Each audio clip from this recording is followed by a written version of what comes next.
y los voy a presentar a continuación. Muchas gracias por estar acá.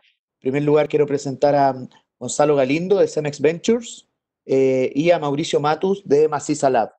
Ambas son empresas que tienen una extensa tradición no solo en los mercados donde nacieron, ¿cierto? México y Chile, sino que han sabido ser exitosos en sus procesos de crecimiento e internacionalización. Hoy día eh, ambos les van a contar más detalles, pero son empresas que operan regional y globalmente y que hace algunos años decidieron tomar la iniciativa de comenzar un proceso de transformación y ese proceso de transformación los llevó a crear y hoy día liderar las iniciativas de las que nos van a hablar. Solo quiero contarles cuáles son los objetivos de estos webinars. Hemos creado, ustedes saben, o desarrollado un reporte de Corporate Venturing y de innovación abierta en América Latina desde Guaira, en conjunto con IESE, y en ese proceso tuvimos la oportunidad y el placer de conocer más de 150 iniciativas que hoy día se están llevando a cabo en términos de innovación abierta en toda la región. Muchas de esas iniciativas están siendo lideradas por personas como Mauricio y Gonzalo. Y lo que quisimos hacer a partir de esta semana, y vamos a estar haciéndolo recurrentemente todas las semanas, es tener una conversación con algunos de estos protagonistas, de estos líderes de innovación en la región, para que nos cuenten cuáles han sido sus experiencias, cuáles han sido sus dificultades y cuáles son las oportunidades que ellos visualizan que tiene el corporate venturing y la innovación abierta en el mundo tan dinámico que estamos viviendo hoy. Entonces, quisiera contarles un poco cuál va a ser la dinámica. Vamos a tener una conversación más bien abierta, bien cordial. La idea es que si tienen preguntas, podamos también hacer que ustedes puedan participar como asistentes. Hay una sección de preguntas para que puedan ir en el fondo planteando sus inquietudes y en la medida que nosotros vayamos a ir seleccionando y la idea es ir haciendo que todos participen. Entonces, nada, nuevamente la bienvenida, Mauricio, Gonzalo. Eh, si quieren, comencemos contigo, Gonzalo, que nos cuentes un poco qué es Cemex Ventures, cómo se creó, cuál es el objetivo y cuál ha sido como la historia hasta hoy. Claro que sí, muchas gracias, Sebastián. Pues mira, nosotros en Cemex hace ya cerca de 21 años o 20 años tratamos de hacer una especie de ventures eh, para tratar de investigar de qué manera la digitalización del mundo iba a empezar a afectar sobre todo a nuestro negocio, ¿no? El negocio de la construcción. Claramente hace 20 años creo que estábamos demasiado futuristas y después de un año dijimos, no, esto no está listo para que hagamos inversiones considerables en el tema, ¿no? Lo dejamos ahí dormido un ratillo, hasta que por ahí de más o menos 2011, después de la crisis del 2008, pues empezamos a ver algunas indicaciones de que pues el mundo estaba empezando a cambiar y también queríamos entender pues cómo evitar muchos de los problemas que corrimos durante la crisis de 2008, ¿no? Cómo podíamos defender a la empresa y hacerla menos vulnerable a ese tipo de shocks. Para el 2014 aproximadamente empezamos un proceso de digitalización de los procesos principalmente comerciales en algo, una plataforma que acabó derivada en lo que hoy se llama Cemex Go, que es la plataforma de comercialización y de interacción con todos nuestros clientes que utilizamos en todo el mundo.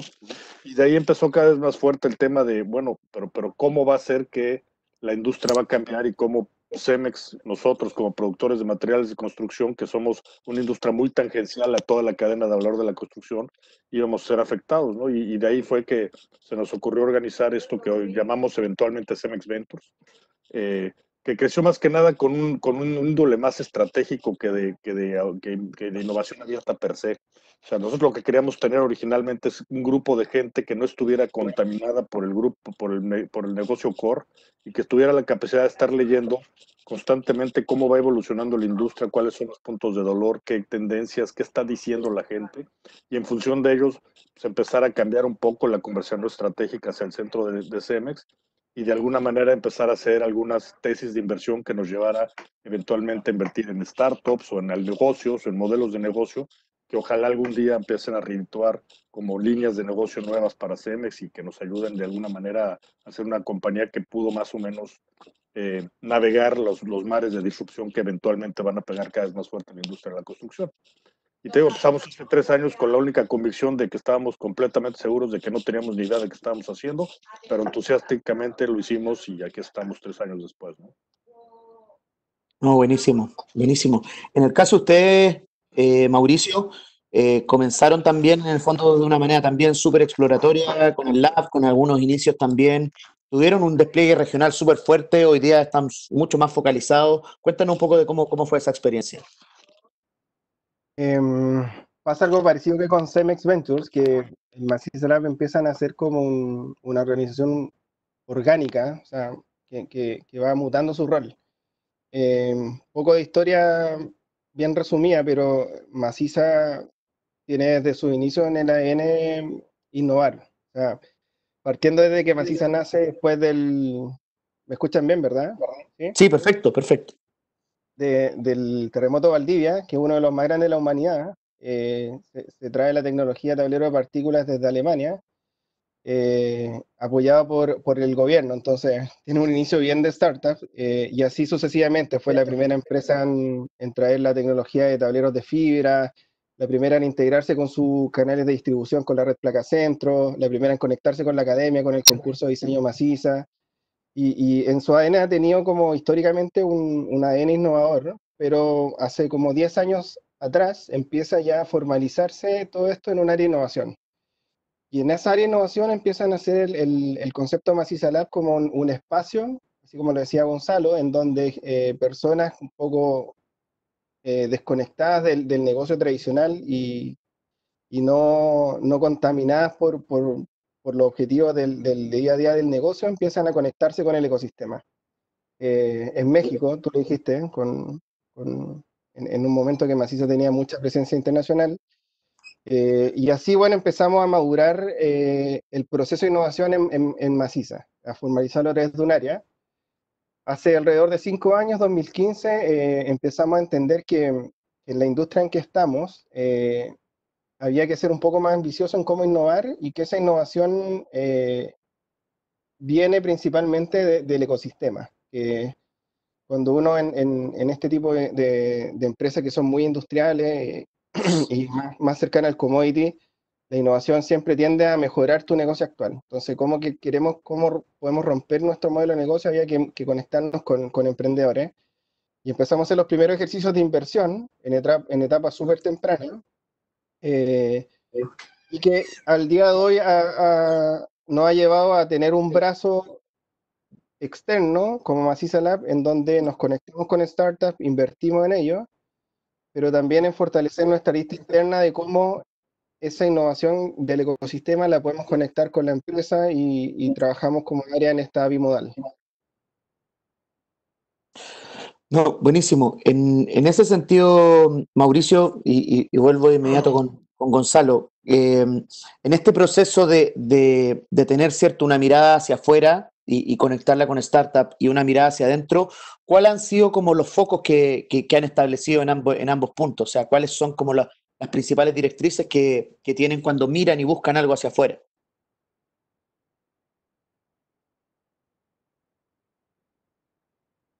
Bueno, desde Maciza, ¿te refieres a los focos de búsqueda, problemas de la industria, Sebastián, o más que nada el Claro, claro. proceso? O sea, no. Ustedes dicen, ok, vamos a enfocarnos en iniciativas externas, en startups, por ejemplo. ¿Qué tipo de startups buscan y cuáles son como los principales drivers u objetivos que persiguen cuando se vinculan con estas startups?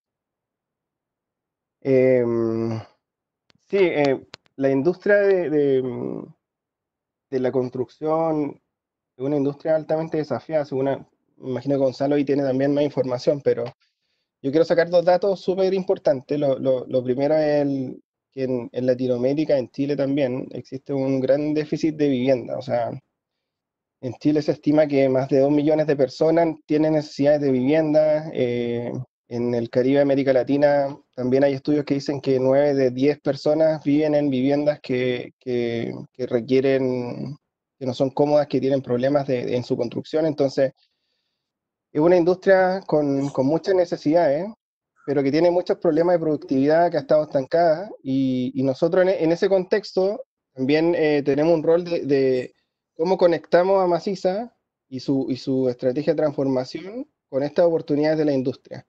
Entonces, en ese contexto, nosotros vamos a buscar startups que estén intentando resolver estos problemas, que, que busquen maneras novedosas tanto en arista de desarrollar nuevos materiales, sistemas constructivos, como plataformas que ayuden a la productividad en el proceso de desarrollo de proyectos inmobiliarios, o también en cómo facilitamos el acceso al consumidor final de todo lo necesario para habilitar su espacio. Y esos emprendedores son los que los acercamos a la empresa y que buscamos la manera en cómo en conjunto podemos descubrir estas nuevas oportunidades de negocio. Ujú. O sea, básicamente en el fondo para ustedes tiene que ver con un tema de cómo la industria, cómo la necesidad de vivienda de alguna manera tracciona oportunidades de innovación a través de startups. Súper interesante. En el caso de ustedes, Gonzalo, cuando mencionabas que comenzaron este viaje hace mucho tiempo y que de alguna manera ese viaje ha tenido como varias etapas, y también nos comentabas que parte del objetivo de Cemex Ventures era entender cómo las nuevas oportunidades que había afuera podían ayudarlos a mirar la estrategia de una manera distinta, ¿cierto? La estrategia de la compañía. ¿Qué han aprendido en esos 3 años, a tu juicio? O sea, ¿cuáles han sido como esos grandes aprendizajes en este viaje que ustedes comenzaron y que están llevando a cabo? Pues mira, yo creo que el principio por donde empezamos a revisar el mundo de la construcción con una óptica distinta fue porque había la premisa de que pues, la industria de la construcción eventualmente iba a sufrir una disrupción eh, fundamentada principalmente en las capacidades digitales, como le ha pasado básicamente a todo mundo, ¿no? Hoy en día no vas a ir ya, Amazon, ya no tienes que ir al súper, ¿no? Dijimos, algo similar va a tener que pasar, ¿no? Y en el proceso lo que nos dimos cuenta es que si bien el proceso de digitalización estaba empezando a tomar forma, no en todos lados, pero tomar forma en algunos sitios, en realidad eso no era per se el fundamento de la disrupción de esta industria, sino que muchas cosas estaban pasando alrededor que esto iban a hacer que esta industria viera con ojos completamente distintos la manera como se van a llevar a cabo los proyectos, ¿no? Cuestiones como desde la realidad de que el mundo cada vez va a ser más urbanizado, o al menos hasta antes del coronavirus era un mundo más urbanizado o urbanizándose a un ritmo más rápido.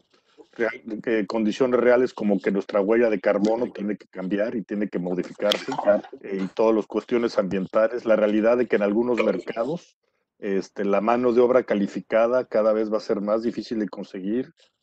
Por ejemplo, en el estado de Florida, ahorita encontrar una persona que coloque bloques de concreto es calificada y certificada es bastante difícil, ¿no? Entonces, lo que vimos es que eran muchos aspectos, 12, 13 aspectos globales, tendencias globales que dijimos, esto es lo que va a cambiar la industria, ¿no?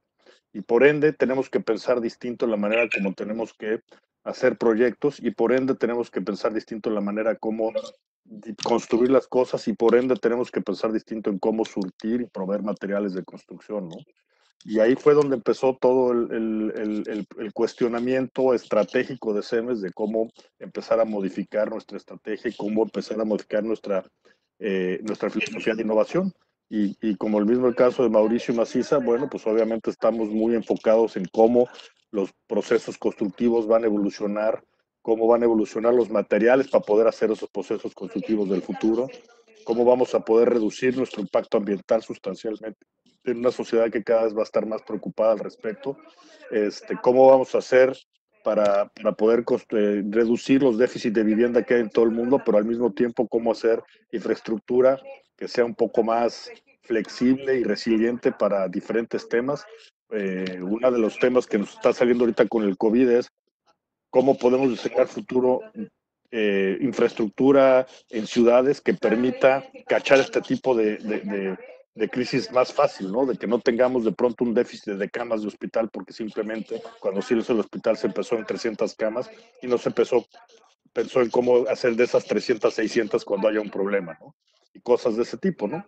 Entonces empieza a haber toda una serie ahí de pensamientos y de cosas que pues de ahí vamos guiando nuestras tesis de inversión en inversión abierta y vemos esa innovación abierta como un paso adelante de lo que quisiera hacer Cemex hacia atrás, ¿no? Cómo ir modificando el negocio hacia adelante, ¿no? Es comprando habilidades que no tenemos, entendiendo capacidades de R&D que no tenemos, aprendiendo de métodos constructivos de los cuales no estamos totalmente inmiscuidos el día de hoy, etcétera, ¿no? Pero te digo, todo partió de la base de entender, bueno, ¿y esto para dónde va, no? O sea, porque nosotros al final del día, como materiales de construcción proveedores, para el momento que alguien nos llama a pedirnos un metro cúbico de concreto, ya se tomaron 70,000 decisiones donde nosotros no tuvimos nada que ver. Y no es exactamente lo que no queremos, es queremos ser un agente que sea, de alguna manera, esté presente en muchas de las decisiones donde se va a afectar nuestro negocio del futuro, ¿no? Oye, y ahí nos podrías contar, por ejemplo, algún caso en que este proceso de entender hacia dónde va el mercado y tomar alguna decisión de inversión, ¿nos puedes contar algún caso, por ejemplo? Mira, en este caso específico, qué sé yo, hicimos esta inversión o hicimos una alianza con algún partner, qué sé yo. Pues sí. Por ejemplo, todo lo que son métodos constructivos, todo lo que son construcción panelizada, construcción modular, no solo estamos a punto de hacer un par de inversiones ahí en un par de startups que nos pueden ayudar a conseguir ciertas habilidades que hoy no tenemos, estamos también haciendo un acuerdo de una alianza con un productor en España para producir casas panelizadas en España, ¿no? ¿Y de dónde vino esto? Porque nos dimos cuenta, eventualmente, en países como España, ciertas partes de Estados Unidos, norte de Europa, etcétera, los déficits de habitación van a seguir, igual no son tan profundos como Latinoamérica, pero van a seguir, y pues, la mano de obra no va a existir, ¿no? Entonces se va a ir hacia cuestiones de panelizado, se va a ir a cuestiones de construcción modular. Bueno, pues intentemos de alguna manera tener una mano ahí metida y aprender del tema y a ver cómo podemos agregar valor, ¿no? Caso contrario, en cuestiones como en México, o en países en vías de desarrollo, donde mucho el tema es también la autoconstrucción, la persona que amplía su casa o que hace un cuarto más, bueno, ahí estamos lanzando como no había nadie en el mercado que hiciera eso, estamos lanzando nosotros un concepto de plataforma omnicanal, medio digital, medio análoga, de soporte al autoconstructor para que pueda hacer sus proyectos de construcción más flexibles, más rápidos, más prácticos, con más información y más rápido, ¿no? Que es parte muy importante, ¿no? Entonces, te digo, es ese tipo de soluciones que es casa, habitación, métodos constructivos, estamos tomando un acercamiento muy distinto dependiendo del mercado, ¿no? Y tratando de dar una solución que ojalá no nos equivoquemos y sea la adecuada hacia el futuro, ¿no? Oye, gracias Gonzalo. Mauricio, ahí justo tomando un poco lo último que decía Gonzalo, tú también hablaste al comienzo de esta como super insight que tiene que ver con que hay déficit en el fondo de habitación, hay déficit de hogares en América Latina. ¿Qué otras cosas tú ves que son las cosas que vienen, ¿cierto? Como que hay a la vuelta de la esquina en la industria que ustedes en la que ustedes están compitiendo. Y también ligado a eso, la segunda pregunta, lo mismo que Gonzalo, ¿qué casos nos puedes contar de algún tipo de alianza, inversión o integración que han hecho que para ustedes les ha permitido resolver algún desafío específico? Bueno, hay temas súper interesantes que tienen impacto directo en la productividad, que tiene que ver con tecnologías de fabricación, cómo las tecnologías nos permiten hacer cada vez nuevos productos y también cómo las tecnologías ayudan a que el proceso de construcción o de desarrollo de una obra sea mucho más eficiente. Pero esos son temas súper operativos. ¿Qué es lo que viene a futuro? Hay una arista que tiene que ver en cómo, que nosotros en Maciza llamamos las soluciones, en cómo podemos articular distintos actores y entregar una solución completa, integral al consumidor o al cliente, al desarrollador. Hay otra arista que la mencionó Gonzalo igual, que tiene que ver con la sustentabilidad. Cada vez se está demandando la necesidad de que la industria tenga un menor impacto en el medio ambiente. Pero como caso interesante y que tiene que ver con eso último, quería mencionar el tema de la construcción en madera o construcción sustentable.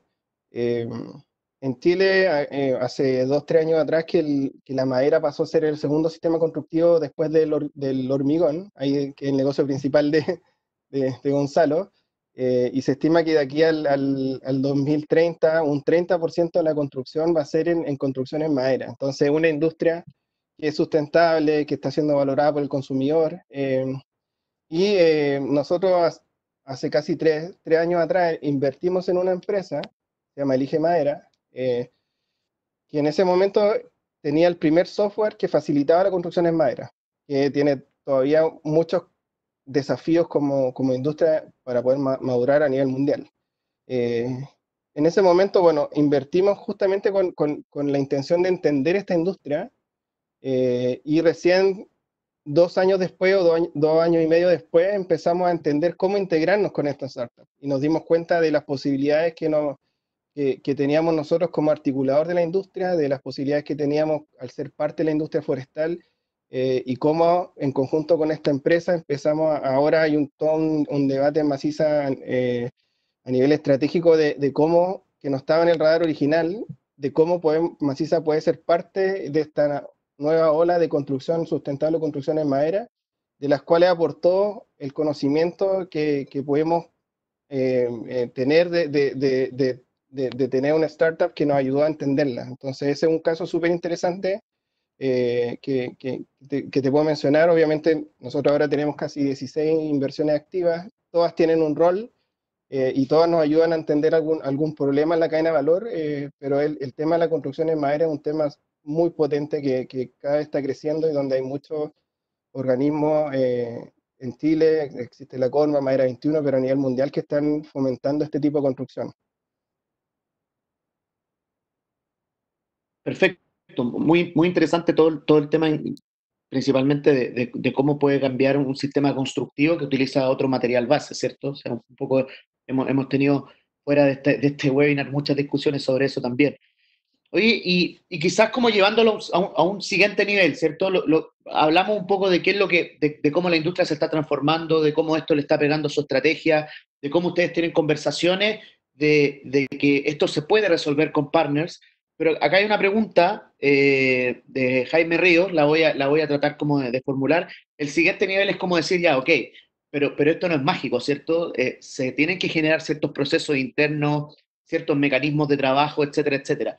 ¿Cuáles son en concreto, o si nos pueden dar algunos ejemplos, de cosas que ustedes han hecho a nivel interno, por ejemplo, en establecer procesos de compra más ágiles, en establecer, qué sé yo, mecanismos para hacer integraciones o alianzas comerciales con esas startups, que permiten en el fondo lograr que este como ideal de trabajar con una startup se concrete, ¿cierto? Y genere valor para ambas partes. ¿Qué tipo de procedimientos internos o de procesos han establecido para que esto ocurra al interior de su compañía? Ahí, si quieres, comenzamos con Gonzalo y luego Mauricio, la misma pregunta para ambos.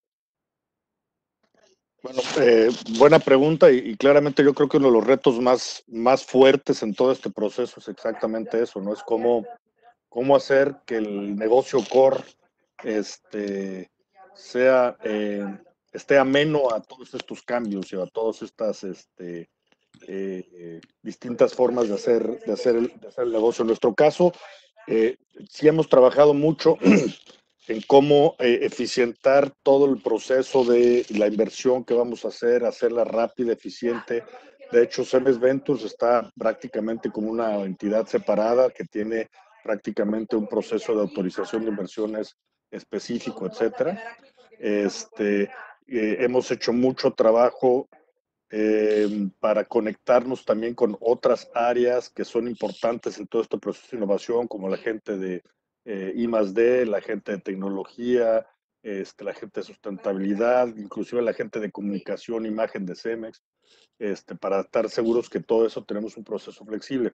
Ahora, para ir ya hacia la parte operativa de Cemex, estamos invirtiendo claramente en cosas que no son muy cercanas forzosamente al core de Cemex en algunos aspectos. Entonces, en ese punto todavía no hemos tenido los grandes encontronazos que a veces se encuentran algunos brazos corporativos de innovación, ¿no? A pesar de que a través de Cemex Ventus sí corremos un proceso de innovación interna, que es más que nada eficientización de operaciones. Todavía no hemos tenido muchos casos en los que, oye, pues se llegó a este concepto nuevo y tenemos que empujarlo para adelante. Todo lo que sí estamos haciendo a nivel de Cemex, estamos creando algunas áreas especiales en muchas partes de la compañía que están ayudándonos a implementar o ayudándonos a buscar algunos conceptos, ¿no? Antes lo hacíamos nada más a través de Cemex, pero nos estamos dando cuenta que muchos de los negocios que vamos a estar involucrados hacia adelante van a tener menos conexión en algunos casos con algunas áreas de Cemex actual, y estamos haciendo áreas de nuevos negocios enfocadas en algunos países con las que tenemos más interacción, ¿no? Y también para darles flexibilidad y libertad de pensamiento un poco hacia dónde mover ciertos temas, ¿no?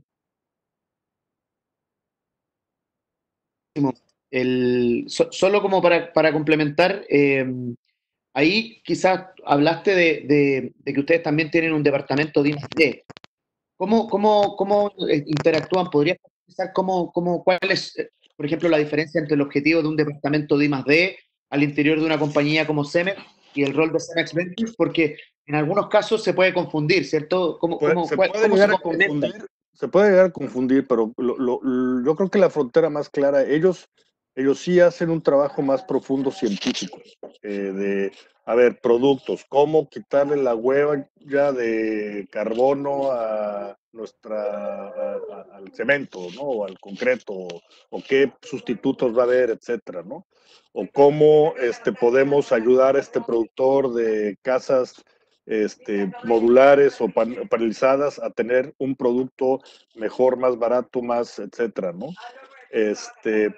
Sin embargo, compartimos básicamente la plataforma abierta de innovación.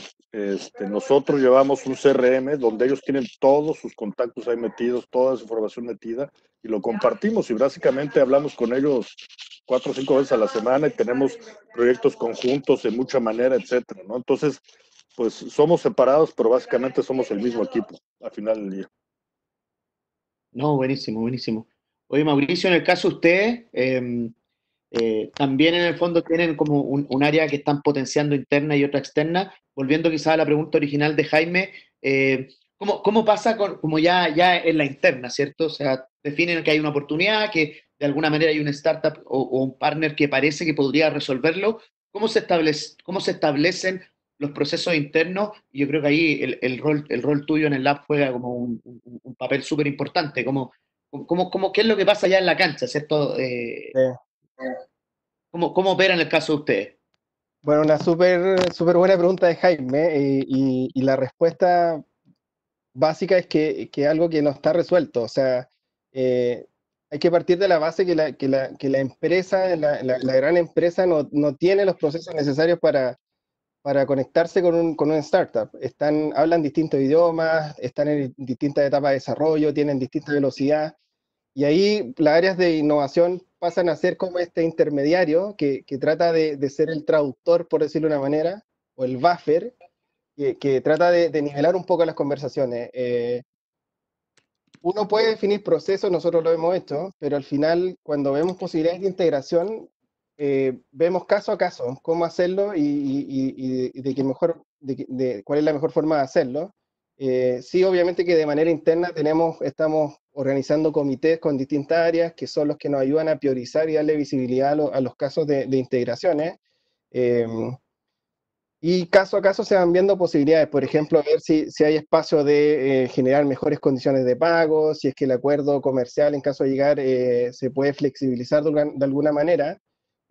Lo que sí quiero resaltar un punto de que eh, relacionarse con startups, las startups por definición tienen incertidumbre y riesgo. Entonces hay que buscar la manera de controlar ese riesgo. Muchas veces el emprendedor quiere hacer negocios con Maciza, y negocios súper ambiciosos, y nosotros, bueno, de alguna manera también tratamos de facilitarlo, pero también hay que entender que si queremos hacer cosas ambiciosas, el riesgo es alto, y si nos va mal, al final eh, perdemos apoyo, perdemos validez, y empiezan a ser como, en las próximas integraciones te empiezan a poner más trabas. Entonces las áreas de innovación cumplen ese rol en el caso de Maciza. Nuestro aprendizaje es que por más que uno quiera definir procesos, al final lo vemos caso a caso y buscamos la manera de que en ese caso específico, cómo minimizamos el riesgo y aumentamos las posibilidades de mostrar resultados rápidos. Y mostrando resultados, ya después se abren las puertas para poder escalar esta relación. Oye, quizás algunos mitos que hay en torno a que la innovación abierta y este tipo de relaciones son espacios súper glamurosos, ¿cierto? Muy lindos y fáciles de llevar y controlar. Un poco, ¿cuáles son? Y tú lo mencionaste, Mauricio, y voy a comenzar contigo, después también me gustaría que Gonzalo nos comentara. ¿Cuáles son las cosas que uno no ve, ¿cierto? Las cosas que no se ven o que uno no cuenta. Y que son dificultades reales que uno tiene, quizás obviamente llevado como un aspecto más general, las dificultades que uno tiene cuando trata de desarrollar todos estos procesos colaborativos.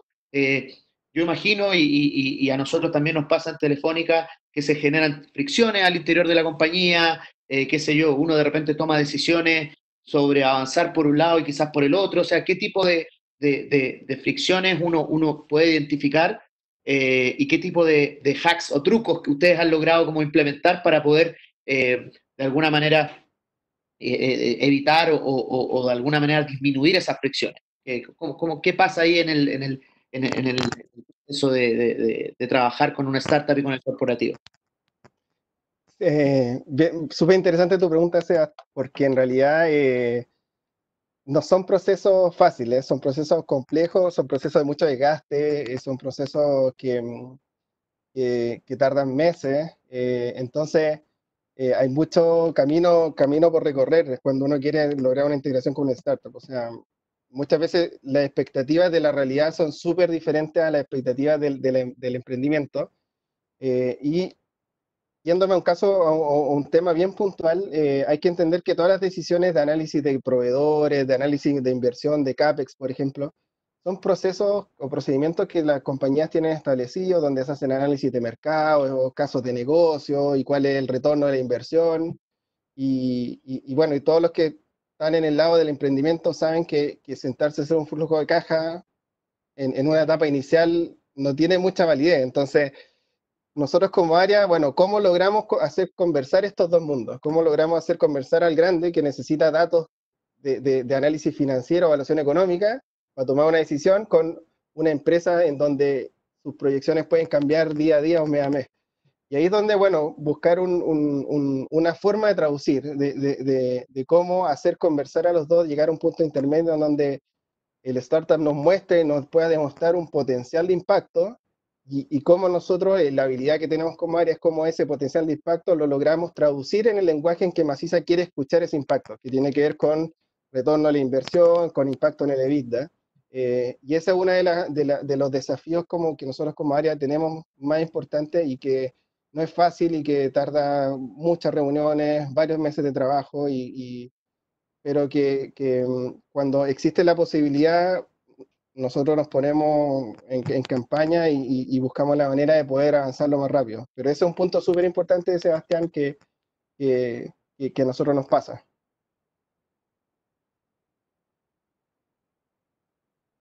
¿Has silenciado, Seba? Ahí sí, ya. Ahí sí. No alcancé a perder la inspiración. Oye, Gonzalo, en el caso de ustedes, ¿cuáles son llamémoslo como hacks, ¿cierto? Como quizás trucos o cosas que han aprendido en este proceso cuando, cuando quieren en el fondo desarrollar una relación más intensiva con el corporativo? Yo solo como para hacer una diferencia, tú mencionabas que muchas de las iniciativas ustedes las ven como de una manera un poco más lejana al core. ¿Tienen algún caso que hayan tratado de integrar algo? ¿Y ahí algún tipo de experiencia que nos puedas contar? Ahora estás tú silenciado, Gonzalo. Sí, maldito micrófono, todos quedamos en la trampa.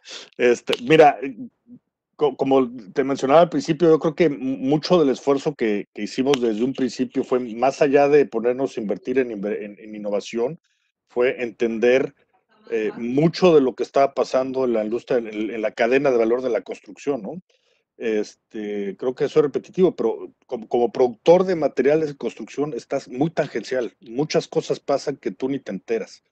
Entonces, yo creo que mucho del esfuerzo que hicimos en un principio fue déjate de chorradas de invertir ahorita, vamos a tratar de cambiar, nuestro primer objetivo era, vamos a cambiar la conversación hacia adentro de Cemex, ¿no?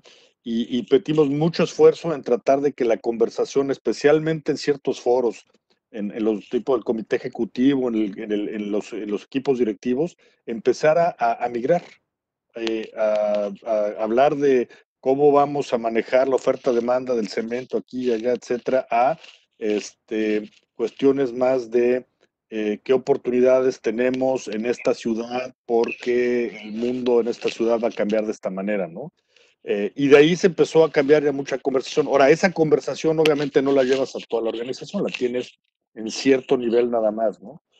Yo creo que eso fue un muy buen ejemplo de algo bueno que hicimos al principio, que ojalá a ver si no nos acaba mordiendo al final, pero bueno, esto es prueba y error al final del día, ¿no?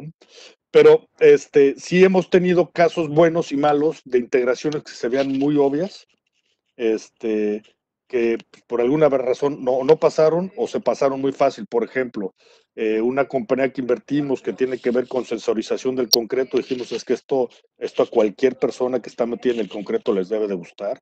Y resulta que pues, nos costó sangre, sudor y lágrimas que nuestra fuerza de ventas en Estados Unidos entendiera para qué es, para qué, cómo la queremos hacer, para qué sirve. Y aún así hubo resistencia porque simplemente les incrementaba una conversación más con el cliente que ellos no querían tener, ¿no?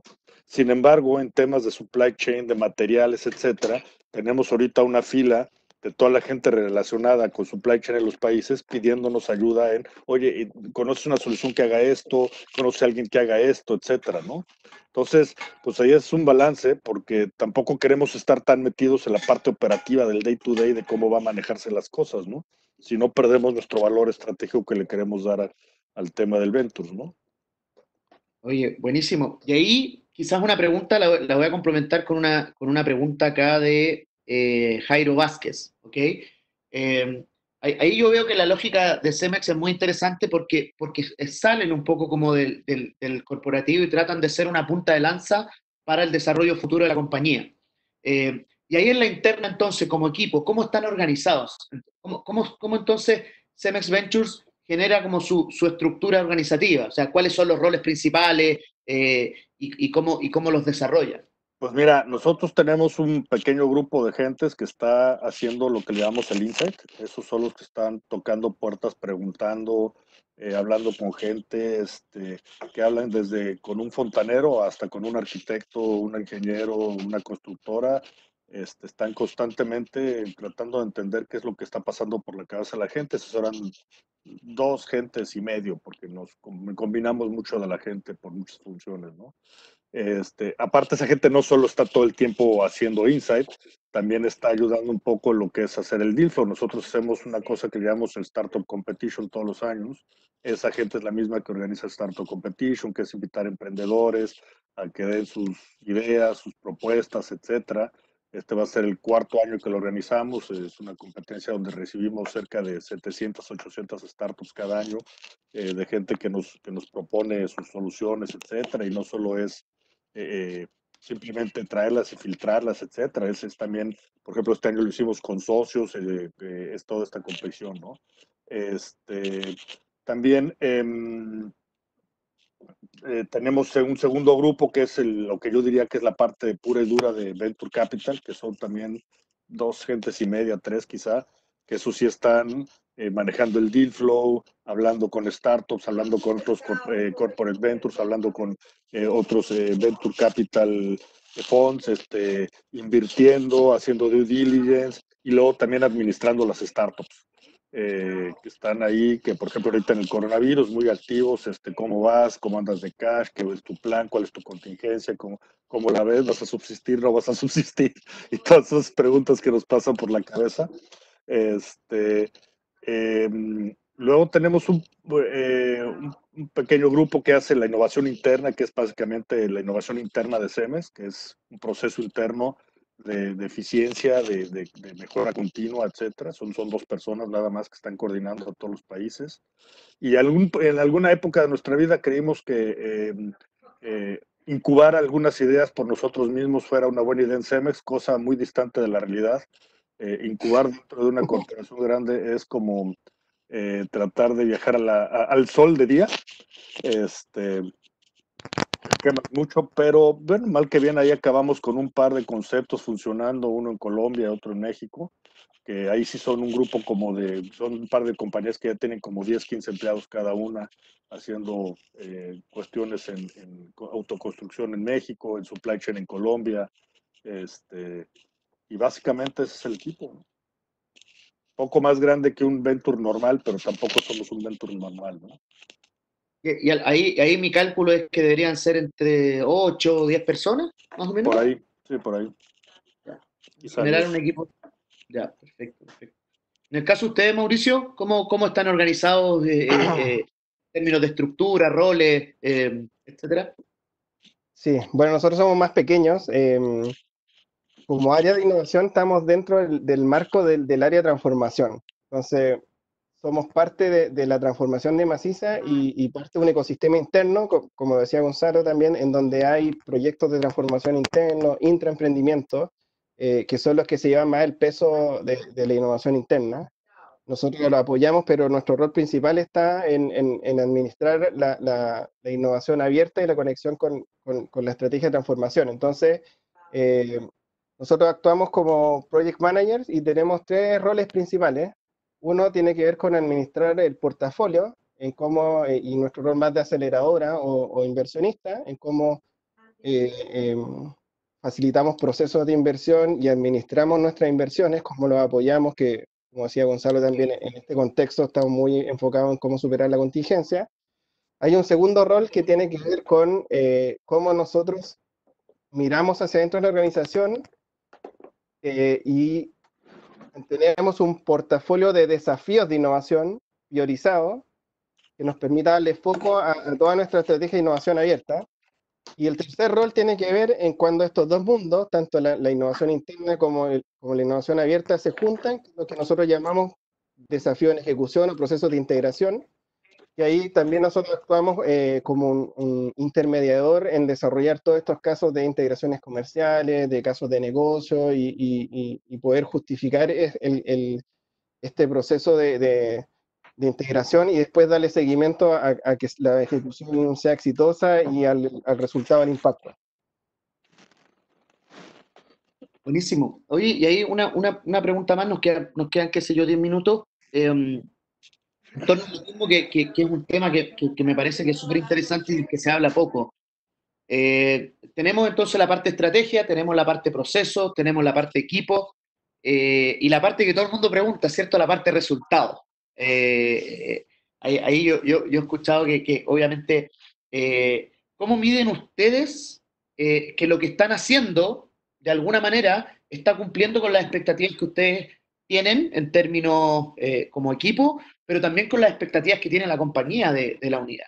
¿Cómo ustedes miden ese resultado o demuestran que de alguna manera están teniendo algún tipo de tracción inicial, qué sé yo? ¿Cómo ustedes miden que lo que están haciendo de alguna manera genera un resultado que les permite continuar, ¿cierto? Y no ser cuestionado o qué sé yo. Si quieres comenzamos contigo, Gonzalo. ¿Cómo medir el éxito en innovación abierta? Buena pregunta. Mira, nada más para que no se espanten, pero es una realidad. El Corporate Venture promedio tarda 5 a 7 años en retornar financieramente lo que invirtió y tiene una vida promedio de 3 y medio. No me dan los números. No, mira, yo creo que mucho del beneficio, sobre todo al principio, es algo intangible, ¿no? Porque partiendo la base de que cuando uno hace un corporate venture está haciendo algo que no está acostumbrado a hacer, pues tiene una curva de aprendizaje, ¿no? Si a mí me preguntas si repetiría algunas de las inversiones que hice al principio de Cemex Ventures el día de hoy, te diría que igual algún par de ellas me la pensaría 2 veces. No quiere decir que sean malas inversiones.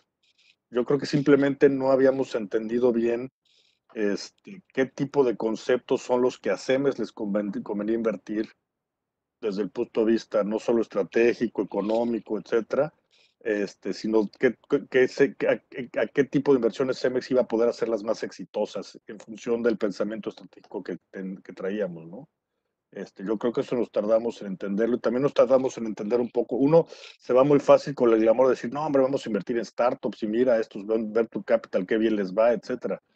Nada más lejos de la realidad y sobre todo en entes de industria donde tenemos muchas soluciones muy de nicho que están saliendo por todos lados, que muchas de ellas van a morir.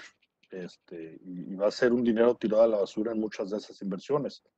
Entonces, yo creo que al principio es mucho más intangible el retorno. El retorno en nuestro caso al principio fue mucho poder cambiar, abrir mucha información y muchas realidades a la compañía de un mundo que teníamos un poco descuidado, ¿no? A pesar de que éramos una parte importante del mundo de la construcción, pues simplemente no estábamos en las discusiones adecuadas. Y cambiar ese mundo, esa discusión y esa visión de que tenemos hoy de la industria, eso yo creo que es el primer beneficio que vamos a reportar y que va a ser también eventualmente nos va a redituar algo, ¿no? Ya después, ahora sí ya tenemos que entrar más a lo nitty gritty. Ahorita ya estamos en las alturas donde ya ciertas inversiones que ya no son tanto en startups, ya empezamos a hablar de joint ventures, de hacer algunas apuestas más profundas en cuestiones de investigación y desarrollo, etcétera. Ya los cuestionamientos ya son, bueno, ¿y esto a dónde nos va a llevar? ¿No? Deja que me vas a tener que retornar los 10 pesos que te di. ¿A dónde nos va a poner, no? En todo este plan, ¿dónde nos va a poner, no? Y ahí la discusión se pone más caliente, ¿no? Entonces te digo, yo creo que es un proceso. Obviamente, como me dicen, la mejor estrategia es la que genera dinero. Pero bueno, las estrategias que generan dinero, muy pocas de ellas generan dinero en 6 meses, ¿no? Hay que ser pacientes y obviamente eventualmente van a tener que medir por cuánto dinero generamos en nuestro periodo de inversión que habrá sido de 5 o 7 años, ¿no? Ujú, ujú. Oh, buenísimo. Y sobre eso, una pregunta corta. ¿Cómo entonces maneja esa expectativa? ¿Cómo ustedes manejan esa expectativa? Hay muchas empresas que están queriendo meterse en estos temas, eh, y al final la conversación siempre llega a, es que mira, la alta dirección no cree en esto o tiene ciertas dudas. ¿Cómo manejan ustedes esa relación en el fondo con la alta dirección de la compañía? Em, Difícil pregunta, Seba. Pero es súper complejo y, bueno, como decía Gonzalo, todos estos son procesos de aprendizaje de las empresas también. Yo siento que no conozco casos que lo tengan resuelto, para nosotros es súper difícil. Ahora sí, una pequeña batalla que hemos ganado en estos 4 o 5 años de aprendizaje es que por lo menos expectativas de retorno financiero de una inversión, ya Maciza no las tiene. O sea, las inversiones que hacemos en startup, desde el día uno las consideramos que van a ser pérdidas. O sea, no hay ninguna expectativa de que después, en 3 o 4 o 5 años, alguien venga a cobrarte y decir, oye, invertí $100.000, ¿dónde está el retorno? Sino que esa batalla ya la conseguimos, la ganamos, y te saca un peso de encima. Pero sí, eh, hay un mundo intermedio que tiene que ver con resultados y que es lo más complejo de poder explicar. En donde, cómo, bueno, si no tuviste un retorno financiero a esa inversión, bueno, cómo esa inversión te generó una línea de negocio o acompañó quizás una línea de negocio interna que te generó un retorno a la empresa que no hubieras podido tener si no tuvieras esa inversión. Ahí uno empieza a cuantificar un poco y empiezan a salir números un poco más interesantes que al final dicen, bueno, en realidad esta inversión la estoy recuperando de alguna manera. Y también hay en el otro extremo está la parte que decía Gonzalo estratégica, que es la mucho más difícil e intangible de poder de cuantificar, pero que con la paciencia y en el largo del tiempo empiezas tú a ver resultados, que es como decía el negocio de la madera, el negocio, no sé, inversiones que realizamos en 2015. Hoy en día estamos viendo que se juntó una inversión con una línea de negocio nueva, que era un proyecto de intraemprendimiento maciza, generaron un nuevo negocio que empezó a madurar y que nadie en maciza le tenía una importancia, pero de repente explotó, y eso ayuda a la empresa a cuestionarse, bueno, ¿cómo estamos haciéndolo ahora? Lo podemos hacer de esta nueva manera. Y ese nosotros hemos tratado de constantemente ir demostrando que en el largo plazo de repente hay impactos súper indirectos y estratégicos intangibles, pero que de alguna manera fueron originados por el proceso de innovación. Y ahí es donde yo creo que la discusión se centra entre cómo las empresas pueden entender el valor en el largo plazo eh, y cómo las áreas de innovación logran mantener a las empresas con esa visión de largo plazo con pequeños resultados del corto y ahí lograr cómo entre esas dos aristas logramos equilibrar y para mantener un poco la intención de empresas de seguir apostando por innovación abierta. Yo creo que si me permites agregar, yo creo que esto tiene que partir de la base de que el que toma las decisiones tenga fe en el proceso, con las dudas que eso lleva. Pero en nuestro caso, si nuestro director general no hubiera dicho, es que vamos a hacerlo porque estamos de acuerdo que no sabemos qué es, pero vamos a hacerlo, esto no hubiera pasado. Entonces ya la discusión se vuelve más rica en cuál es el beneficio de esto, ¿no? Y conforme vas avanzando, cómo va migrando el objetivo y migrando las funcionalidades que le vas poniendo a este esfuerzo en función de algo que ellos están convencidos que quieren hacer. Y para complementar bien cortito, Seba, que lo que dice Gonzalo es súper cierto. Dale nomás, esto es ustedes pueden hablar todo lo que quieran. Pero yo, observando la industria en Chile, mi percepción es que hace 5 o 6 años atrás las empresas, bueno, los programas de innovación eran ampliamente difundidos en las empresas, todas las empresas querían subirse a la innovación y las áreas de innovación tenían un rol como súper ambicioso de hacer que toda la empresa, cambiar la cultura de la empresa, o sea, que todos los trabajadores puedan generar ideas, ejecutar proyectos y al final tú te empiezas a dar cuenta que el desgaste y los recursos que consumes para poder hacer un cambio cultural son grandísimos y te empiezas a cuestionar si es el rol del área de innovación hacerlo.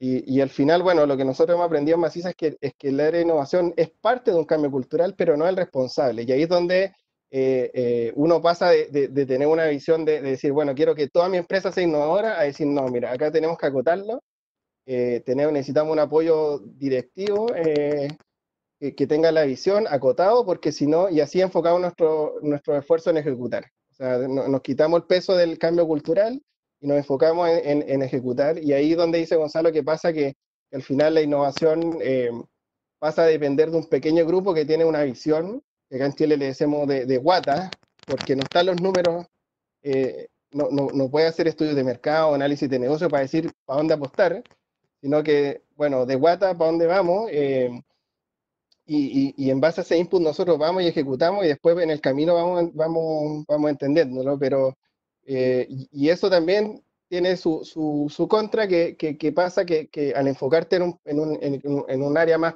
reducida de la empresa, el resto de la empresa le cuesta también entenderlo. Entonces ahí es donde se hacen más complejos los procesos de integración, porque tú vas al área de operaciones, que está súper enfocado en el día a día, en su negocio, y que la empresa necesita que lo esté para poder ser rentable en el corto plazo, pero como la sacaste un poco de la conversación de innovación, después te cuesta mucho más poder integrarla en un proceso de conectarse con un startup. Entonces, eso, bueno, son como lo que nosotros hemos aprendido en el tiempo y cómo estamos enfrentándolo ahora. Estamos casi en el tiempo y yo quiero hacerles una pregunta más y después una invitación, porque de alguna manera salió, lo mencionó Gonzalo en una de sus últimas intervenciones, y es algo que también yo sé que Maciza hace mucho. Hablamos, ¿cierto?, de colaboración con startups, pero muchas veces estas colaboraciones requieren otros actores en el mercado. En el caso, por ejemplo, de Maciza, ustedes trabajan muy de la mano con fondos de inversión para coinvertir, y en el caso de Cemex también de alguna manera han tenido un foco en coinversiones. Quería preguntarles cómo ustedes ven el valor, o cuál es el valor que ven en el apalancarse en terceros, en apoyarse de terceros, de partners, para que estos procesos tengan mucho más sentido, y qué rol cumplen esos partners en su mapa de trabajo. Partners que no son startups en el fondo. Yo creo que eso es la maravilla de esto, ¿no? Que esto es un ecosistema que de alguna manera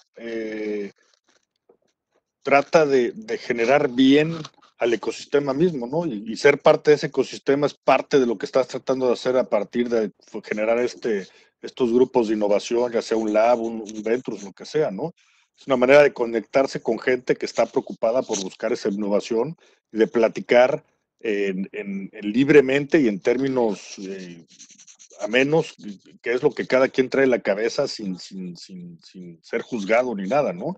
Inclusive con gente que podría considerarse competidora, pero que al final del día estás platicando con ellos con un principio de cómo hacer mejor las cosas, cómo hacer esta industria mejor, ¿no? Eh, y también te da la oportunidad de accesar pensamientos que nunca accesarías, ¿no? O sea, como piensa un venture capital es totalmente distinto como piensa una corporación, ¿no? Y como piensa un startupero es totalmente distinto de como pienso yo, ¿no? Y eso es, y creo que la principal maravilla de poder tener estos ecosistemas donde todo el mundo abiertamente está buscando innovación y platicando innovación. Y en el caso de ustedes, Mauricio, ¿cómo hacen este trabajo con partners?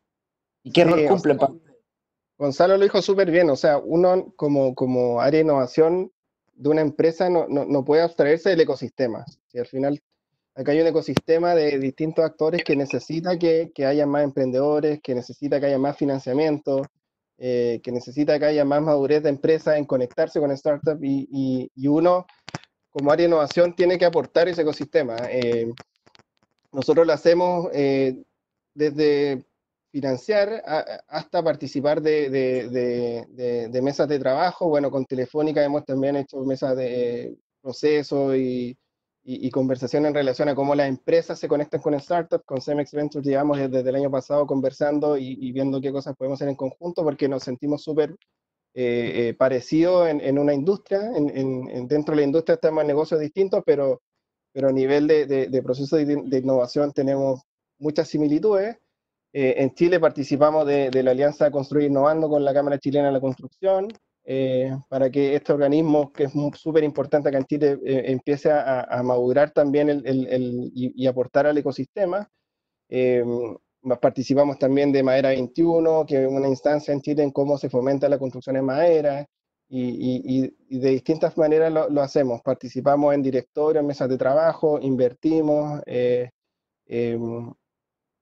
aportamos al ecosistema también. En enero hicimos un evento súper interesante de Construtec, para también trajimos a alguien de Cemex Ventures, de Terracota Ventures Brasil, que también permita traer ese conocimiento que está fuera de Chile y que los emprendedores chilenos se motiven y se conecten con ellos también. Así que es súper importante ser, como área de innovación, tú tienes que ser parte del ecosistema, no puedes encerrarte en tu empresa y enfocarte en tus desafíos puntuales, sino que hay que entender también que eso significa tiempo, recursos y que a todos les va a servir que el ecosistema se desarrolle. Entonces, es súper importante participar. No, espectacular en el fondo cada uno de los comentarios que han hecho. Una última quizás como invitaciones. Hay muchas preguntas, nosotros hemos tomado algunas de acuerdo a cómo el moderador ha querido en realidad.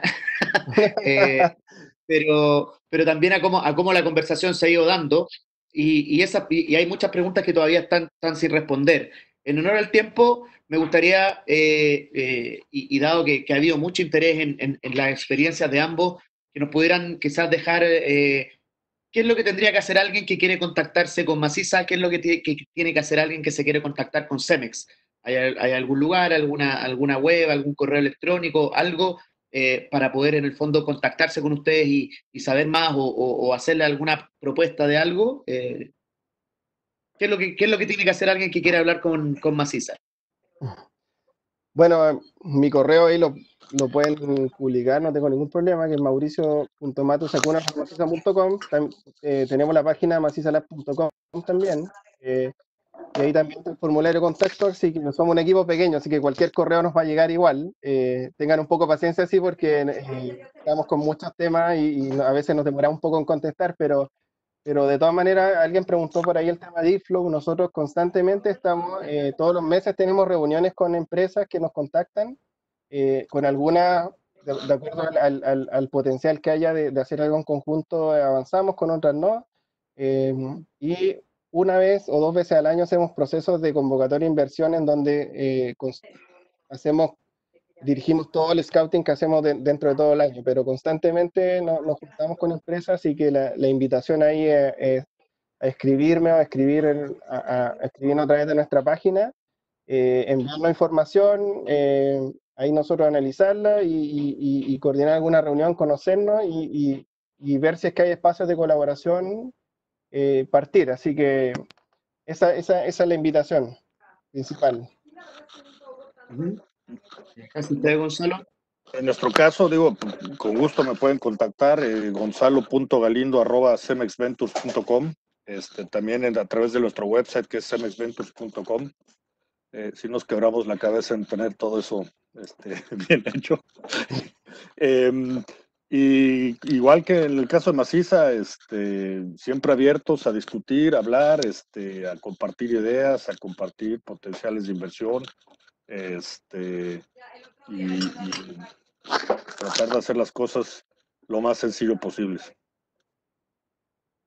No, bueno, muchas gracias a ambos por participar. Yo creo que estaría hablando mucho rato más, pero en honor al tiempo y a su tiempo, vamos a dejar la sesión hasta acá. Quiero agradecerle a todos los participantes por sus preguntas, por en el fondo la posibilidad de asistir. Como les dije, vamos a estar haciendo este tipo de instancias una vez a la semana. La próxima semana vamos a enfocarnos en un tema específico, que sabemos que es algo que se pregunta mucho, que es el tema, ¿cierto?, del deal flow, del scouting, de la búsqueda de startup, cuáles son, qué sé yo, buenas prácticas para que esto sea efectivo y cómo los corporativos, cómo una empresa grande puede generar ciertos mecanismos para, de manera eficiente, ir buscando startups. Eso va a ser el próximo jueves. A cada uno de los que participó como asistentes les vamos a enviar en el fondo una invitación también para que participen. De nuevo, muchas gracias Gonzalo, muchas gracias Mauricio, muy felices de poder tenerlos acá y de compartir la mega experiencia que tienen en estos temas. Y nada, me despido, no sé si Pedro, que es el organizador, tiene un mensaje final, pero si no, los dejo súper invitados para la próxima semana. Están los correos de Mauricio y Gonzalo, y con esto, si quieren, cerramos. Así que bueno, muchas gracias Mauricio, muchas gracias Gonzalo, gracias a todos. Gracias, Sebastián. Solo mencionar Gracias. que creo que los participantes no ven cuánta gente había. Tuvimos más o menos 70 participantes, súper interesante la conversa. Así que muchas gracias, Seba. Ahí, bueno, quedaron varias preguntas. Publique mi correo nomás para que me contacten. Así que, no, felicitaciones y gracias por la instancia. Listo. Bueno, muchas gracias a los asistentes y nos vemos la próxima semana en un siguiente webinar. Que estén muy bien. Chao, chao a todos.